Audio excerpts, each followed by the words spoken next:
What's up guys, it's Tommy here and welcome to a brand new Liverpool transfer news video where we will look at the midfield targets that Liverpool are lining up in case Jude Bellingham goes to another club for 100 plus million pounds. I think there is a big risk of the likes of Real Madrid and Manchester City joining a bidding war, and when it comes to a bidding war usually Liverpool pull out of negotiations, and Portuguese journalist identifies the Benfica star Enzo Fernandez, who came from the same club that Julian Alvarez came from, River Plate, and Julian Alvarez became already a big star at Manchester City, and this guy Enzo Fernandez is on the rise behind the scenes at Liverpool as midfield links expand. So in this video we will take a look at many different players that Liverpool are identifying on a midfield shortlist as potential alternatives to Jude Bellingham. Bruno Andrade, a journalist, credible journalist in Portugal, has wrote that Enzo Fernandez has been the highlight of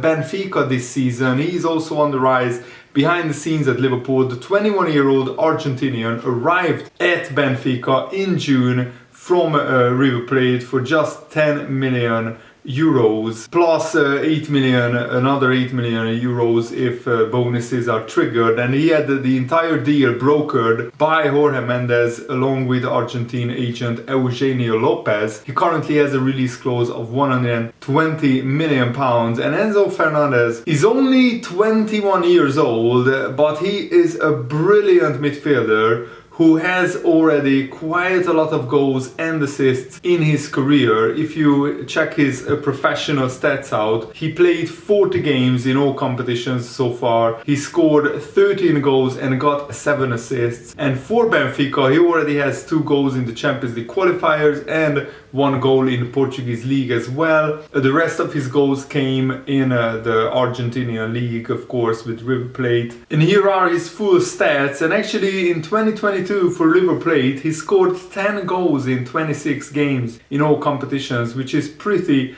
impressive. And before that, of course, as a young player, he wasn't really, as an 18 or 19-year-old kid, he wasn't really scoring goals for fun. But he won the Copa Sudamericana, which is the South American Europa League, with Defensa, another club that he played for in 2020, and he also won the South American Super Cup in 2021. And what is really impressive is with River Plate, he won the Argentinian First Division, the Primera División, in 2021. And according to this Portuguese journalist, Liverpool have a big advantage in this race for 2 midfielders from the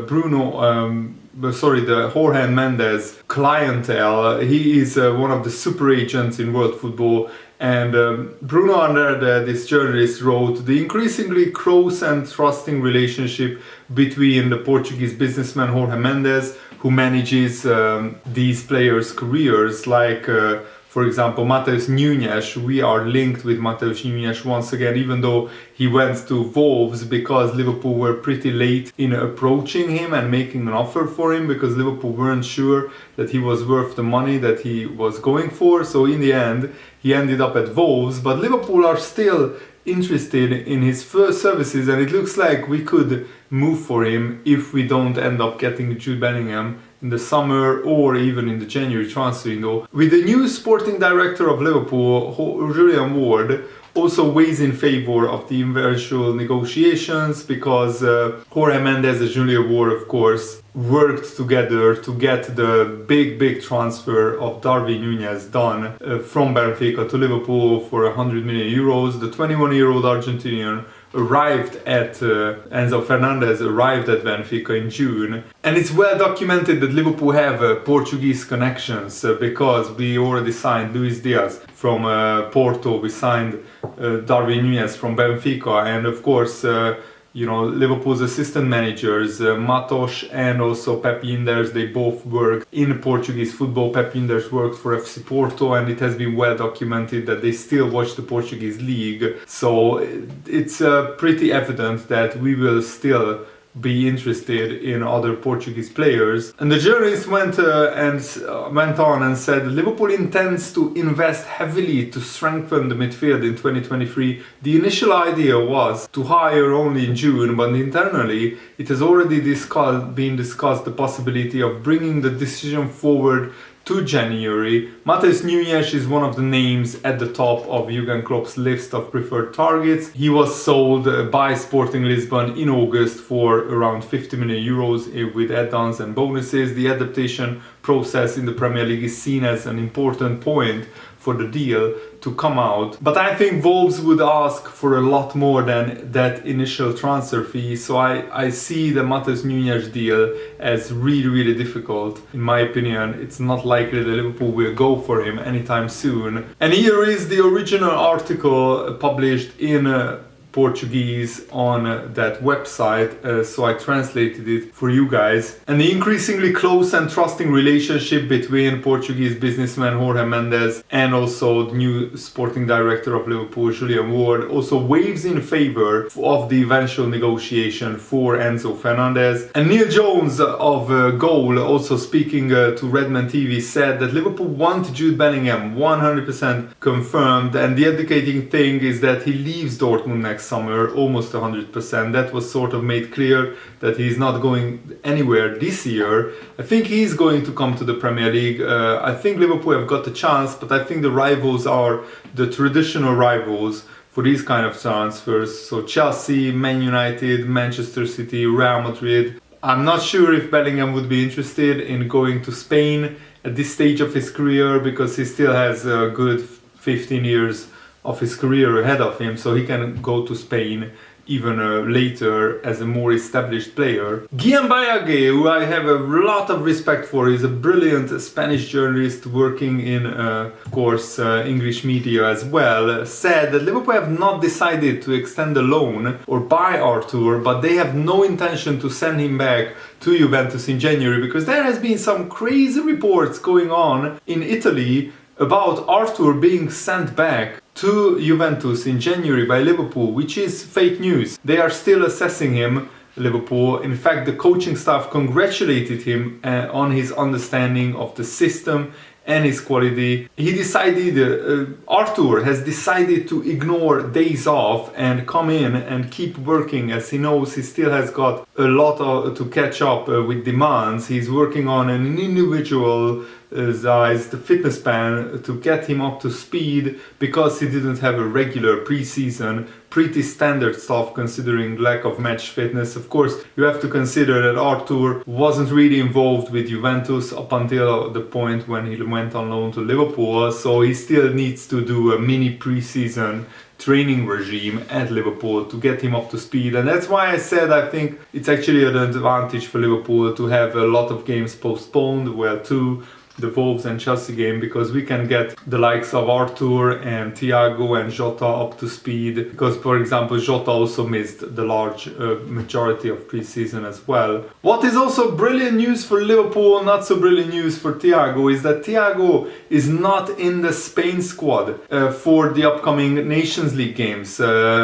Spain has called up a 25-man squad. Thiago is not in it, which I find absolutely ludicrous, that Thiago, one of the best midfielders in the world, is not called up. But it's actually brilliant for Liverpool, because Thiago won't be overexerted during the international break, so he won't have to play a lot of games. He can stay back at Liverpool and work on his fitness, and also Liverpool can work on the training pitch with the rest of the squad that stays back at Liverpool, and Thiago can be really fresh for this incredible month of October that Liverpool have a lot of fixtures in. So I want to take a look at the October fixtures for Liverpool. I'm already looking forward to it, because I think Liverpool are at its best when they have this rhythm of playing every 3 or 4 days. And also by the time the October fixtures come around, Liverpool will have a lot of injured players back fit or almost 100% fit. So we play Brighton on the 1st of October, then 3 days later we play Rangers, hugely important Champions League game. If we could win these 2 games, that could set us up really well for the rest of the fixtures. Then we play Arsenal away and Rangers away, and Man City at home. These are three very tough fixtures, but by that time hopefully Liverpool will have found a little bit of rhythm, a little bit of form. So that's now one, two, three, four, 5 games, and we are only in the middle of October. And then we play West Ham, Nottingham Forest, Ajax and Leeds.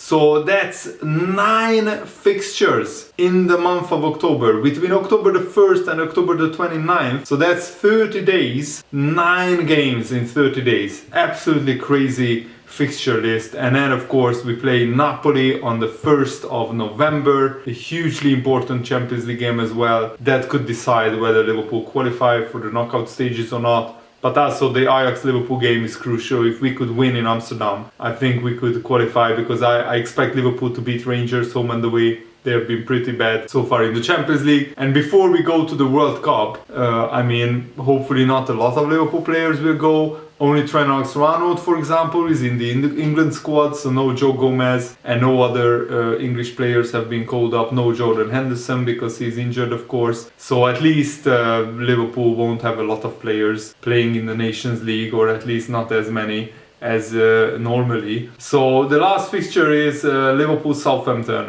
November the 12th, and after that we have a 1.5 month break for the World Cup, but hopefully half of Liverpool squad don't go actually to the World Cup and can stay behind and work on their fitness. And also Glenn Johnson discussed Liverpool's top 4 hopes, and he warned Liverpool about a potential issue. And Glenn Johnson said, to be honest, I would expect Liverpool to get top 4 quite comfortably. Obviously the games come thick and fast and you need to find some form. There has always been some surprises, like Arsenal for example. I don't think anyone would have predicted how well Arsenal have been playing. You have to be careful, because the games come quick and fast, and if they don't start picking up the points and get the momentum going soon, then it could be an issue. That's why I said, and that's why I looked at the fixture list, that Liverpool need to get 2 wins in the first few days of October, because after that we have incredibly tough fixtures. Arsenal away, Rangers away, I consider that a tough fixture, even though Napoli won there 3-0.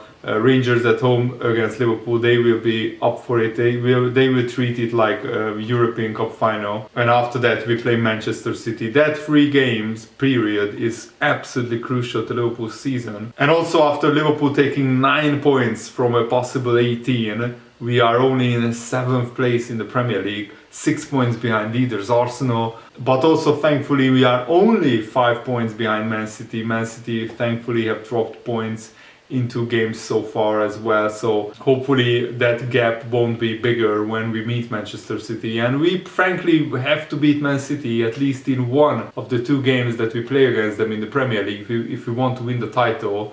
Last season we drew both games, and that wasn't enough. So this time even Jurgen Klopp said that you probably have to beat Man City once if you want to win the title. And Jamie Carragher actually warned Liverpool that they haven't turned the corner by just beating Ajax, but there is no doubt that Liverpool still can win the title. Carragher said Liverpool can still challenge for the Premier League, no doubt, but in terms of turning a corner, it needs more than 1 game. There have been 5 or 6 games where Liverpool have been nowhere near their best. Against Ajax that was a typical Jurgen Klopp Liverpool performance, but I think Liverpool will need more than 1 game. You need to see the next 4 or 5 games to see if Liverpool are back on track. But it was nice to see Liverpool back to their best. And Jamie Carragher explained that you have got a team who have been at the top of their game for 5 or 6 years, and maybe they have come off that slightly in terms of intensity, and that is what the team is built on. Intensity is the identity of this Liverpool side. They have had injuries, and 3 or 4 players who have been outstanding